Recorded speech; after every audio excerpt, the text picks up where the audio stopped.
Welcome to England, you know. Jesus Christ. What you bring men out here? We have crossbar challenge. We have Don Robbie. We have the fam, Nick. They're up against me, Cecil G. How's your touch? Bad boy thing.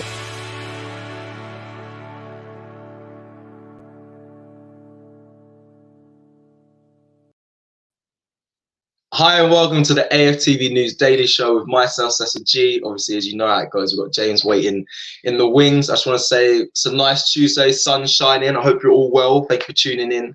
I can see this is a new, this side, a new little edit down here. Win a PS5. Listen, this fire. The thing is, I really want to win that. It's really annoying that we can't enter, but just so you guys know, tomorrow we'll be doing a big push of promotion that you'll be able to win a PS5 and cash prizes on a new feature on the app. So yeah, you'll get all the information about that hopefully, yeah, by tomorrow actually. So I went through the comments as I always do before the show, and obviously the title is, are we too dependent, are us too dependent on Aubameyang? DRM, no copyright music, says Oba is tired of our spineless midfield. Oba has lost his smile. And after watching the game, I agree with his comment. This is why I chose it. He just seems a bit deflated, but we'll get into it. But first, got to obviously bring. Oh, let me get my sound machine. Bring in James B. I love this little thing. I hate it so much, but it's because I spent money on it. If you spend more than £2 on that, you were ripped off. I was ripped off. Trust me, I was ripped off. I spent way more than £2, but it's okay. Man. It's okay. That's life.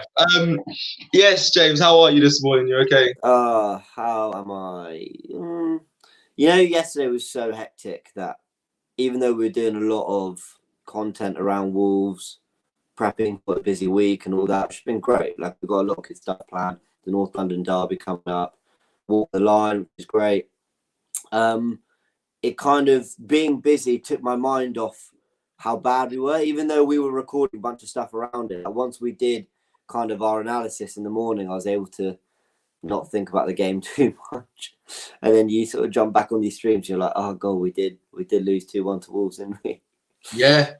That was me. Like, I went on Instagram Live last night and was just speaking to everyone, just letting the boys their opinions, and it was just it was painful, bro. Just reading. There was a great point made by Robbie and Curtis in their show yesterday. I'm sure a lot of you did catch the live. He said, because Fulham beat Leicester 2-1, and Robbie was making the point rightly that, you know, Brendan Rodgers, who's a manager we'd all love at Arsenal, has also lost 3 games at home now, like Arsenal have, and that's really not good enough. And yeah, just that extra win or two, obviously keeps them that bit higher up the table. But Curtis made a good point, which is, the thing is that we're losing just that few too many, because in this season of seasons, which is as weird as any, yeah, people are dropping points, and that's okay. People are losing weird games, and people are getting some really strange results. And I think that's kind of accepted. I think people are okay understanding there's going to be a blip, but we've had way too many in the league already. And I do echo what Curtis is saying there. You know, losing at home to Leicester, for example, when you're caught on the counter is one thing. Yeah. Losing at home to Villa and having a really bad day, that was really bad. But you know what? If you put a few good wins together, you can quickly forget that.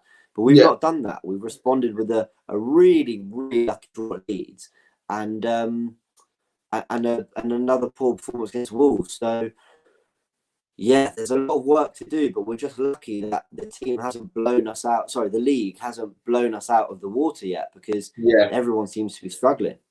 But we could be very close to the league really, us falling lower and lower, which I'm very worried about, if I'm completely honest. Jaden Sanchez says, out of our 5 fixtures, I can see only 3 points. Now, Jaden, you actually took the schedule of my show a little bit out, you've kind of sped up a little bit, because that was going to be my breakdown as well. I was going to look at our next couple games, and I think that's quite hot in our next 5 games. I think that's quite harsh, actually. Only 3 points from the next 5 games. I think 6. I mean, it's not much more. I mean, we can get 2 wins out of the next 5, but I'll break it down for you guys just to explain who we're playing. So obviously we'll do Premier League matches. We won't do the Europa League. We'll avoid them because I expect us to win every Europa League game going forward. Yeah, so we'll skip them. So obviously this Sunday we have Tottenham. Yeah, we have Tottenham. It's going to move on quickly from that on. I don't know what to. Yeah. Yeah. I don't really know. I know you probably want score predictions and my thoughts and stuff.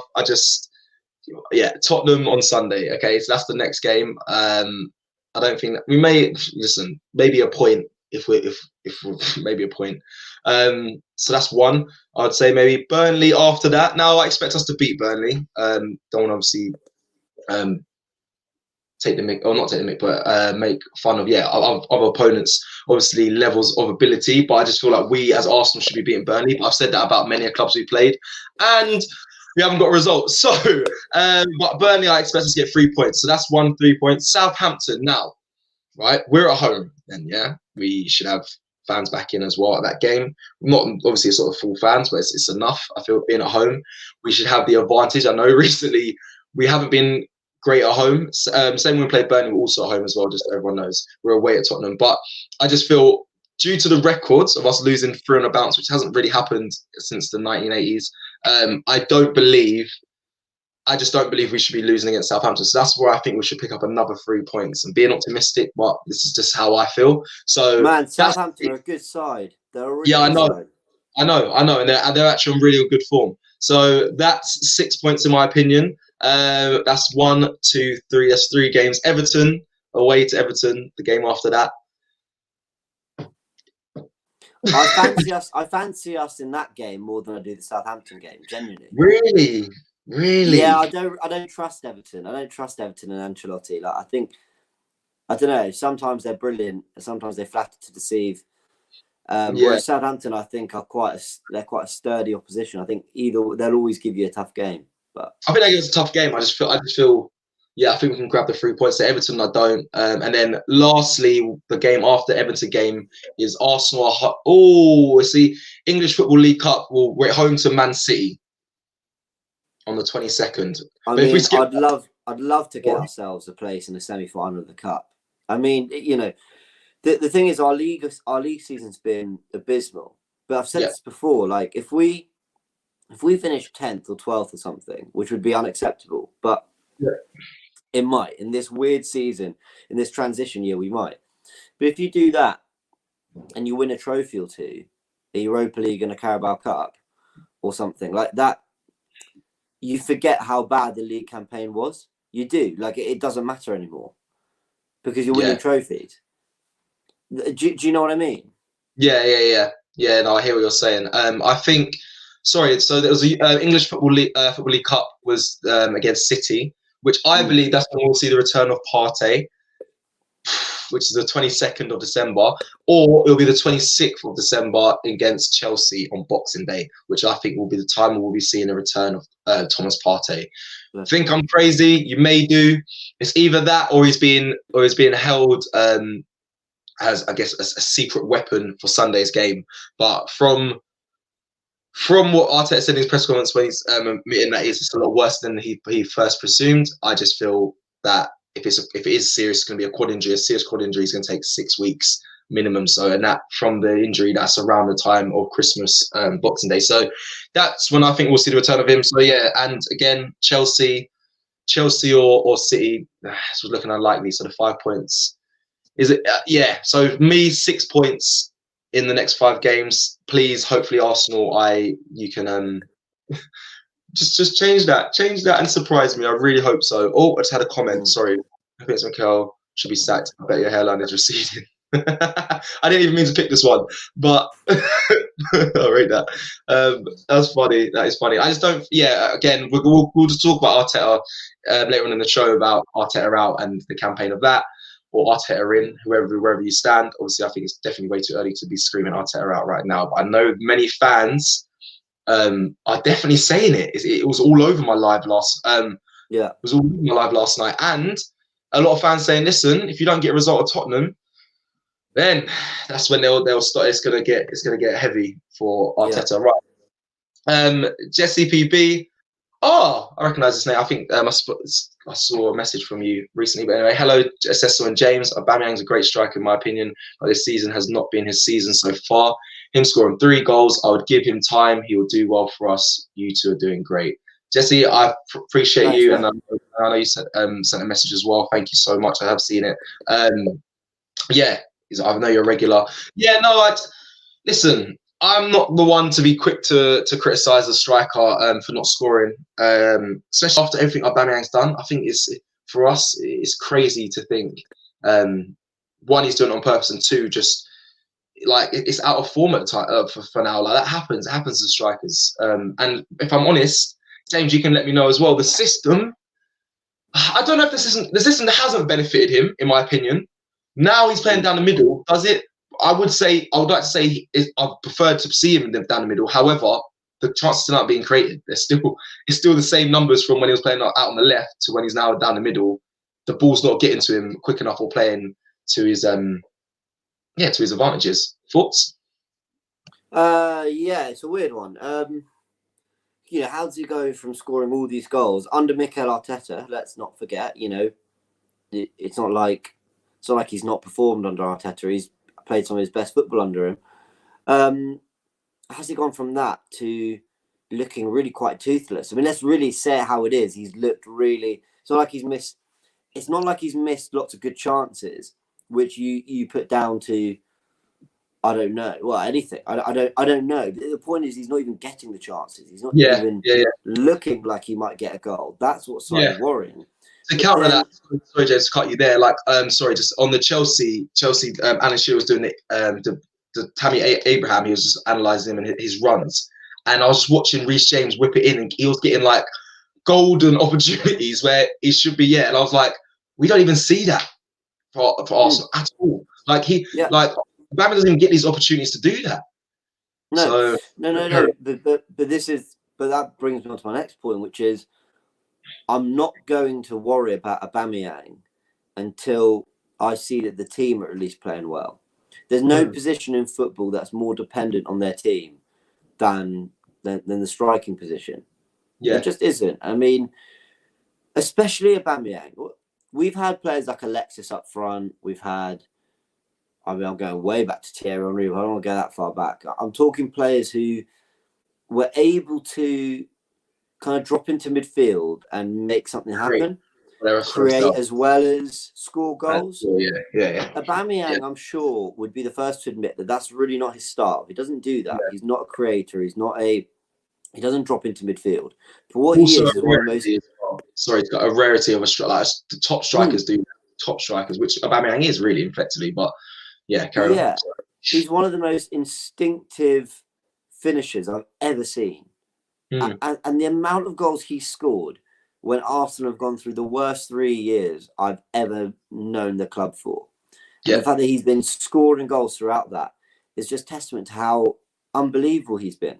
But something's not right now, and I put it down to the team. But because I'm not seeing him miss chances, I'm thinking, well, it's not you then. You've not lost your touch. But something, I do get it. He does look a little more lethargic. He does look a little more.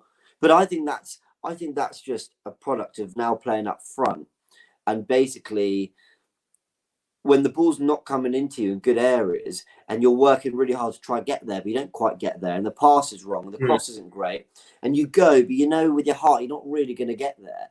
It's all these little things that sort of they add up, and I think what you end up seeing is someone who looks a bit stop-start, who doesn't look like he's quite at it. The reality is that everything around him's not right. So are we too reliant on him though? That's the question. I mean, that's in the full sense, James. In the full sense. So as a captain as well, do we rely on him to pick up the team?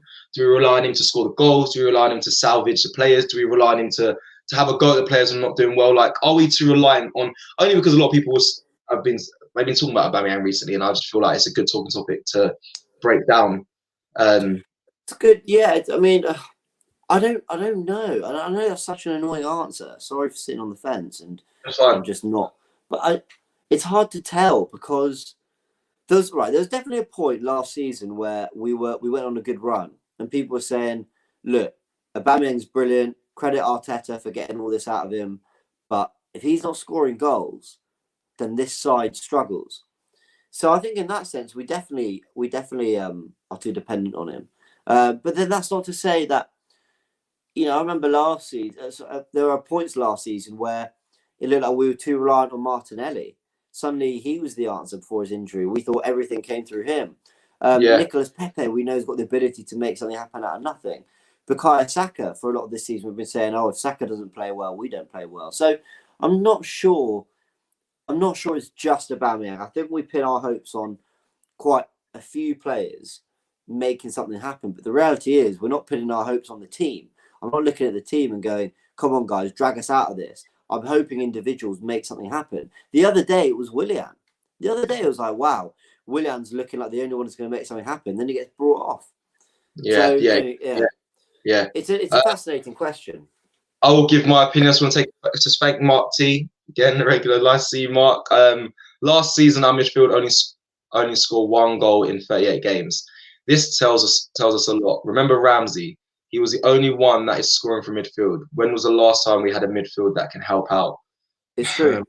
Ramsey, Cazorla, the Sanchez. It's that era, in my opinion. Absolutely. No, and that is such a good point, because Ramsey is the one people think about because he was a bit of a goal-scoring midfielder. He was renowned for getting in from deep, and basically he was a risk taker, because at times I was like, wow, you didn't need to do that. However, me too. I like he did at times that risk actually benefited us. So he used to infuriate me. You're right, but but there was like high risk, high reward. But you're right, Santi Cazorla, great example. Always had that ability to bend one in outside the box, or score a goal from a free kick, or make something happen. Mesut Ozil scored more goals than people gave him credit for. He would chip in with a few goals. Then you had Cesc Fabregas, again, scored more goals than people gave him credit for. Samir Nasri, Jack Wilshere. Jack Wilshere was the worst of the lot in terms of goal scoring, but with nick a few. Right now, we have none. Nobody who looks capable of that. But then maybe Joe Willock, in fairness. But then I put that down to, again, the way we're playing. It's not like I'm seeing the midfield be instructed to get on the edge of the box and take shots or make runs into the box. Do you know what I mean? Yeah, agreed. Listen, Mark T, thank you for that comment. We have so many attacking problems when you actually break it down. So that's what it is. I kept saying, I remember when we first started, but when we started doing analysing our stats reviews, stats previews, all of that, I was like, okay, this is cool. All we need is a creative midfielder. Maybe one midfielder to, like, this is when Arsenal we were getting just draws, or maybe we were just nicking it, like, towards the start of us joining AFTV, and I was like, all we need is a bit of creativity in the midfield, maybe one. Now, the more I analyse Arsenal and look at it every day, I'm like, wow, there is issues not almost everywhere, but there's we need way more than one midfielder. I said it yesterday. We need a right winger. We need a tactical attacking, like, masterpiece really to work out how we're going to get forward. We need a style of play. We need an attacking style. We need a style of play, and you're right. It's not a case of back in the summer we were going, well, you know what? Add a number 10. And actually, this might look all right. As a number 10, how about add 2 or 3 of them? A partner for Thomas Partey, and then a goal-scoring winger. Yeah, that's nice. And if Saliba's not in favour, we'll have another centre-back, please. It's like that's me putting my hand up saying I was naive to sense that there's way more wrong right now at the club than what I first associated Arsenal with. But what's this? Do you think Arteta deserves to stay? This is a really good comment. Yeah, sorry, read this out. Yeah. Oh, yeah, sorry. Do you think Arteta deserves to stay for yet another season if, let's say, he wins the FA Cup again, but crash out of the Europa League and not finish top 4? Depending on position. Great question. Depending on position, as in, I think we should give him another season. If he finishes above where we finished last season, we win the FA Cup, that's fine. And depending on how we go out the Europa League, I mean, if we get to the final, do you know what? And if we're playing it better and there's a style of play, it's all about context. I know this is me dodging around the answer. I will say yes to it, actually, just to be bluntly, but I just feel like it also depends on how things happen. Like, if we lose in our first round of the knockout stages in the Europa League, we're still playing poorly, we have a really bad season, lose against Tottenham, twice and yeah, we're lower than we finished last season, but he wins the FA Cup. Yeah, that's not good enough. That's nowhere near to Arsenal standard. But for example, right, context is everything, as you just said quite rightly. So if we're playing terribly, right, between now and January, mid-January, we continue playing badly. But you know what? We sign a number 10, but things look a bit better. And suddenly we've got a more balanced midfield. Partey, Ceballos and a number 10 or something. And suddenly you're thinking, okay, wow, this is looking all right. We're playing better football. Aubameyang starts scoring a few goals. We're still hanging around mid-table. It's nothing special. Then we've got a decent Europa League run. And yeah, we win the FA Cup, as he's pointed out there or something. I'd be inclined to give him another summer, because I've seen 3 or 4 good enough signings to suggest that if you give him 2 or 3 more, suddenly the team starts looking a lot more like his, and I'd want to see what he could do with that person. Yeah, the plan to implement. No, that's what I'm saying. If it's just we're playing poorly and that's not being changed, the players come in, it doesn't affect the way we're playing, then there's no. I just feel like no, and we're lower than we were last season. I mean, that'll be unforgiving. But yeah, if you're right, if you can see the progression, you see his 3-year plan with the players he brings in. And you know what? If we give him more depth, more of the players he wants, and he works to this certain system that is working, then yeah, then I don't see why not. But we're going to be very critical and very aware of it. I just want to quickly bring up this one as well. Jay Jones says, is it worth resting Aubameyang for a couple of games? Now, I think so. Do you think so? Yeah, James. Yeah, I do actually. Yeah. Do you think due to his performance, he deserves to be rested? Now, this is another thing when we say, do we rely on Aubameyang too much? Is a sense of, do you think? I don't know if he feels I am that guy. I haven't got competition really, which in theory he doesn't in his position. He's captain.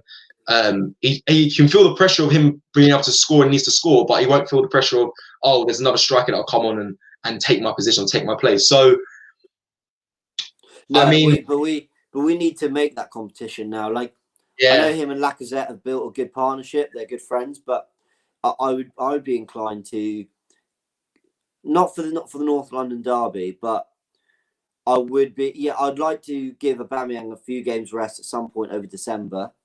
Start Lacazette up front with maybe Nelson and Saka around him, or Willian or Pepe, whoever.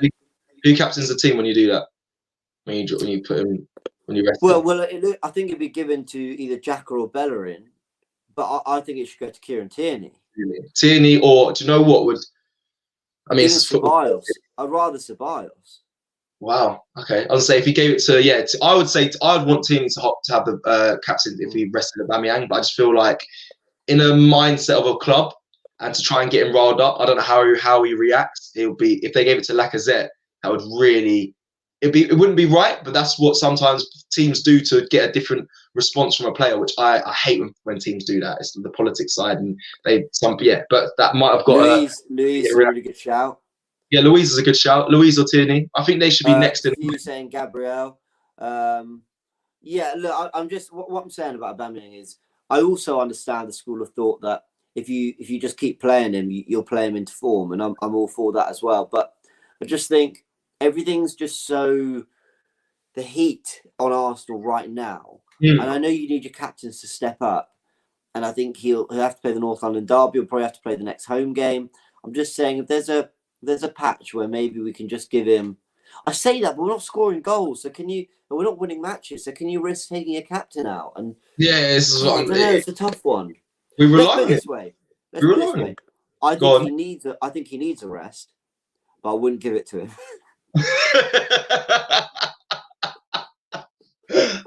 That's terrible. Yeah, I think you know what I mean. But you know what? Yeah, you ain't getting it, mate. Yeah. We're in so much trouble. You ain't getting a rest. You're trying to bank that leave. You're trying to get that week off, and your boss goes, "Nah, we need you." Do you know what I'm laughing at? Do you know what I'm laughing at? Aubameyang probably saw Willian go to Dubai, have a bit of a chill out. He come back, Willian had a fucking great half, and Aubameyang's thinking, I need that. Oh my lord! Oh jeez, this club kills me. But hold on, let me just quickly do the super Do you know chat. what I mean, though? Do you know No, what I mean? Like, it's not like we can't. If we lose another home game in which Aubameyang didn't start, you just know like the mob is out. Like it's Arteta out. How could you not play our best striker? All that. But the reality is, Aubameyang probably does need a bit of a rest because he's been playing so much football over the last year. Yeah, agreed. And a lot of the teams that he plays for rely on him. Gabon, us, in all the I didn't even games. think about that. He probably does need a rest, but like you said, bro, Yeah, getting it though. we rely on him. And Wesh says Granit Xhaka and Ceballos midfield partnership is very uninspiring. I have a feeling we will defeat Spurs but lose next 2 home games. The way Arsenal are, that could happen. We could get a win. Fans then forget about what's been going on. You forget about the cracks that are showing. But yeah, then then the week after, we'll go away to our next. Who is after that? Sorry, I've completely forgot. Is it Burnley? Burnley after that home, and then we lose, like you said, our next 2 games. That can happen. Granted, I'm going to agree with you though. I'm mentioning the first Granit Xhaka and Ceballos midfield. It's very uninspiring. I actually don't think I listened to Turkish's fan cam, and he was just like, I knew Ceballos was not the one. And if I'm honest, I might have to agree with him a bit. I think I see a glimpse of you have a bit, but then I'm just like, no. Especially alongside Xhaka, I need to see maybe Ceballos alongside some of the likes of Partey and see what he does there. But until then, Ceballos right now is also in my questionary book for players. Yeah, I mean, anyone who knows me, sorry to cut you there, but anyone who knows me knows I'm a massive fan of Dani Ceballos. Been watching him for a few years, and I love how silky he is. He's got a lot of ability. I do think he's a kind of player who, put him in the right midfield in terms of players on a similar wavelength, in terms of ability on the ball, movement, intelligence, skill, then I think he'd thrive. Like I think if you put him right now in the who plays really good football, I want to say Man City, but they're hit and miss. But say Man City on form. If you put him in their midfield, I think he'd look really, really impressive. I know a lot of midfielders would, but I'm just saying, I think he would slot in really nicely to that. I don't think he'd worsen them. But I don't think right now, when you watch him, guys, when you watch Dani Ceballos, just have a little look at how much he runs to try and make space for people, to try and receive the ball, how hard he works to try and get the ball in areas where he can be dangerous, and how he's always looking for a good pass. And people call him spinning top because he's always spinning, but that's kind of his beauty. Like, it's how hard he's working to try and make something happen, whether it's to get the ball or release it. Do you think if he swapped out Ceballos for Bruno in the Man United team, there would be similarities? Different players. Because Bruno's, he's a creator, he's a finisher as well. He's very much a final third player. Whereas Dani Ceballos, I think, is about that link from defence to attack, which is what's worrying. You'd think he'd be the player that would get us over the line in that sense. But he's not doing it. But I think that's why it's a coaching issue as well. Okay. Like I said, I see him. Yeah, we'll see him alongside other midfielders, and we could be able to see the full picture. Going to move on because we've got a few super chats coming in. Made in Brooklyn, 1975. See you often as well. I'm surprised Arsenal fans still treat the captain's armband as if it has any relevance within the squad. How many of Arsenal's recent captains actually provided leadership on the pitch? Blood, blouse, and skirt. That is a big statement, and it's true as well. That is the realest. Look back to really Vieira, really. But I think nowadays as well, it's hard to find like captains that are true leaders in this world of football. I know that sounds crazy, but it's hard for me to really pick out dominant leaders. Different now. Yeah, captains are completely different. They lead a different way, in my opinion. But I think football's got this one wrong, and I think we need to go back to what captaincy used to be. Because you're right. When Granit Xhaka was voted by the players to be captain last year, which obviously that didn't last very long, the thing that infuriated me about that was Granit Xhaka's performances on the pitch hadn't earned him the captain's armband. I'm not trying to have a go at Xhaka. He's just a good example of that situation at the club. Now, you know what? I was clearly wrong in the sense that everyone else said no, he is a captain. You know, the players love him and everything he does behind the scenes. He very much acts like the captain of Arsenal and deserves it. I'm like, okay, cool, fair enough. But the first thing I want from my captain is to be the first player on the team sheet and someone I can rely on to perform. And Aubameyang, in fairness, was that. Yeah. But captaincy has changed. I think Van Dijk maybe is one who kind of harks back to the time of old school captaincy. Vincent Kompany a couple of years ago was that sort of player. But yeah, so look at Harry Maguire. He did nothing to earn the armband at United. Yeah, no way. And I wouldn't even say he is a captain. And from the stories I hear within the change rooms, Bruno. I just feel Bruno would be more likely. Harry Kane, I wouldn't even say he's not a captain. But the way he leads with goals and his play, yes, because change a game. When it comes to actual captaincy and the duties you have to do and the respect you should have, I don't think he's the guy. I mean, I watched the documentary. So there's that. Sorry, James, I'm going to move on from James Dyer. Thank you so much. Great as always, guys. Big love heart. Thank you. Reason we do this is because we've been deprived of a great team for so long. Yes, we've brought individuals who have given us hope but never had great team. I've never had a great team, believe in. I mean, James, you're spot on. I feel like we've been like James said, this 3 years since we've been watching Arsenal have been awful. Like it's the worst I've ever seen recently. And like you said, we get linked to players, we get overhyped, we think they're going to change things, and they do for a period of time, potentially a game or two, and then things start to fall. Even more than that, actually, a few games from the past signings that we've made. But then it just falls flat. So your point there is 100% valid. I can't even argue it. Individuals who have given us hope, because I just fully agree. I don't know if Jay, I want to move on quickly so we get loads in. Jeremy Swaslin, thank you again. Regular L.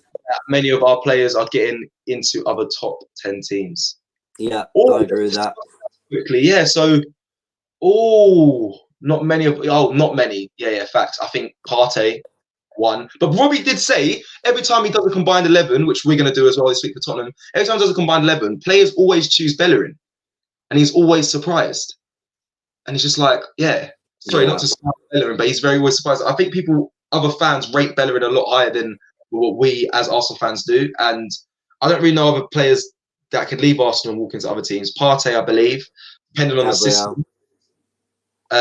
Gabriel, but these are all new signings. It's embarrassing that we're relying on new signings. I don't even think players right now would take Aubameyang. Not top teams, unfortunately. That's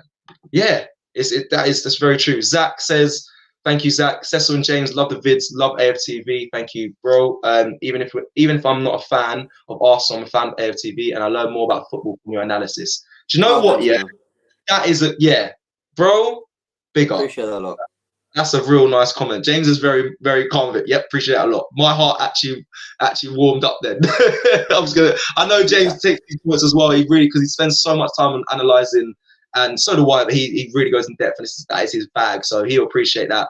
I do because the one thing that we were really keen on doing when we arrived, Cecil, not that long ago, was make sure we had like our own thing, and whether people like it or not. Even when I get slated in the comments and people say, this man's all about stats, he's just a football nerd. I'm like, do you know what? At least I have my identity. Do you know what I mean? Like, At least people see us for what we're trying to do. So, no, Zach, look, I know I'm not the most, anyone who watches this show, I'm not the most, kind of vibrant in terms of, what's the word? Eccentric? I don't know. Listen, don't put yourself down. When you're passionate and you have a point and you've done your research, listen, you're fine. I just get moany. Moan. But Zach, no, I do appreciate that a lot. Honestly, I'm glad you're enjoying it. Seriously, I mean, we do put a lot of work into it. So Facts. Really do appreciate that. Thank you. As for my sense, obviously, I was a player and I give a different perspective to James. Obviously, James is very analytical. I played the game, so I understand. I'm still around a lot of professional players. I work within the PFA and the LFE, so I'm still involved in the game and going to professional clubs. So that's I take it from that side and how business can be done in football. So I appreciate those words, and there's more to it as well. We do loads over at AFTV now. Like when we've arrived, and a lot has changed. There's things on the app and stuff that you'll get exclusive content. I'm not going to try and promote that, but I'm saying there's other stuff. But we appreciate that, and we'll make sure that that you're learning from it all the time. At Have you least seen this one? not what you can say this to Arsenal right now. Aye, that's top tier comment. You and the last comment, yeah, top tier. Harry's that's class. That's class. Morchi says Arteta did the mistake of taking off Laka on the 4th game in the season. Laka scored 3 and 3, and Arteta benched him ? Exclamation mark. Yeah, let me take off our hottest player at the moment and play Willian. So stupid. Yeah, let me take off our hottest player at the moment and play Willian. I mean, yeah. Hard to disagree with that. There's a lot of decisions you can look back on over the season, over this very short season so far, and say these might have been moments where Arteta lost players. Lacazette definitely one of them. Scores 3 and 3. He's not playing brilliantly, but he's scoring goals. And you take him out the side for Sheffield United at home. And yeah, that is an example of where you're thinking, do you know what? That might have been a really, really misjudged decision. Yeah, there's been some. We said this. Remember when it was like that thought in the back of your mind is is Arteta, like, are we questioning? Do you get that thought when you was watching a game? Do we question him leaving? Like, should he be worried? And there's some of the decisions he made. I'm like, yeah, especially on Sunday, like taking off. Well, he should have took off Luis straight away. Bringing on taking off Willian, and he's probably had the best game that we've seen him play at half time. There was loads of questions. What other question? There was loads of questionable things. Sending out Willock to an interview. There's a lot of things I'm like, whoa, like especially in a time when we shouldn't be doing that. Arsenal for Life says, will AFTV go back to matches when fans are back? Yes, we'll be there live and direct from the ground this Thursday. Actually, I'll be correspondent number 1. Got the call from the big Don Robbie, the boss, saying, yeah, go head down and do the interviews, because we're gonna. So you'll get exclusive of. Yeah, us outside the ground after the game this Thursday. Mo Timbo says, do you think Arteta is a people pleaser? I think the Ozil decision was not his choice, and someone like Jose would never have that. Mikel also changed formation and players after external pressure. Oh my God, we are running way over time. I'm just clocked. Yes, sorry. I clocked that as well. Then I realised we've done 1 out of 4 topics, and I was like, strapping. Yeah. I'm just gonna breeze through the guys. I'm so sorry. Listen. I love talking to you lot, and I'm James as well. Me too, man. We look forward to this every morning. It was nervy at the beginning, but now I literally like wake up like let's see what everyone's got to say. Yeah. This one, Mo Timbo, quickly. I said this comment last night on the Instagram live. I said if Jose Mourinho came in and said, you know what, forget this, I want Ozil. You brought me here, I want him. I don't care what you lot say. I don't care what the board said Ozil's playing. They'll be like, I believe the board will be like, okay, you can go with your big chest. You can do that. Ozil, be back in the team. But they will then just turn against Mourinho and say, well, you're not going to get a window. They're going to basically stop his funds. And that will effectively ruin the club anyway. That will ruin the club from internal. And it'll be a disaster, basically. That's what the boards will do. They'll find a way to freeze out the manager if the board are against, which I believe Ozil playing. So, yeah, that is my opinion on that. You can't really think about it, in any industry that you work in. You can't really go against the board. You really can't. It's all messy. It's all messy, I've got to say. It's a very messy situation. Jeremy Swaz Lynch again. Arsenal goals and the great team player 2021 video gonna be.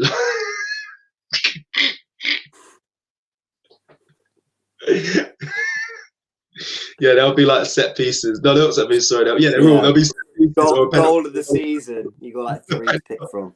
Yeah, I shouldn't laugh. It's our club. I shouldn't laugh. Listen, you have to.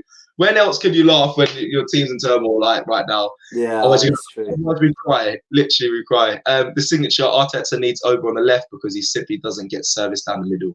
He doesn't get service from both sides. If I'm honest, if we check the stat, he had minimal touches on Sunday, but even then, before he was on the left, he still was getting minimal touches and opportunities. Also, Zach says, sorry, I can't find super chat. Also, the team is the problem, not manager, because you've changed some. Oh, I just missed that last little bit.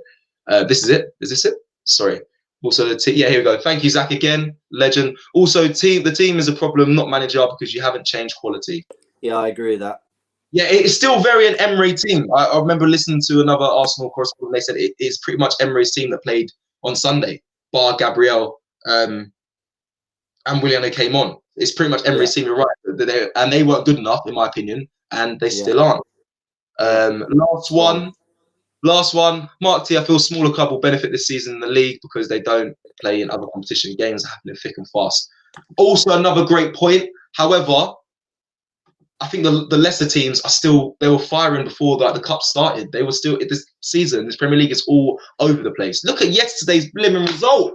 Fulham. Yeah, sorry. I've got to wrap up because we're getting very late. James, I appreciate you being minimal speaking because I know it's time to wrap up. Partey injury worry simply was Partey. I said it before, we thought it was going to be a minor injury. I said at the beginning of the show, we're looking to see him around Christmas time. If it is a serious injury, I guess he starts Sunday. It may be a cover-up, but I actually think it is serious, and we'll probably won't see him until around Christmas time. Arteta, the climb. We've discussed enough about Arteta. And then Newcastle in the FA Cup. I'll leave that till tomorrow's show. But yeah, we got, obviously, if you don't know, in the third round of the FA Cup, we have Newcastle. And I want to know you guys' opinions on that. What you think about that? Do you think that's a win? We just won the cup. How's it back already? I know. I had no time to enjoy that. Yeah, and imagine we are champions. And do I feel like a champion? Nope. I saw a tweet saying Arsenal will begin their defence of the FA Cup. I was like, we're defending a trophy, bro. We need to defend our ego and position right now on the table. Listen.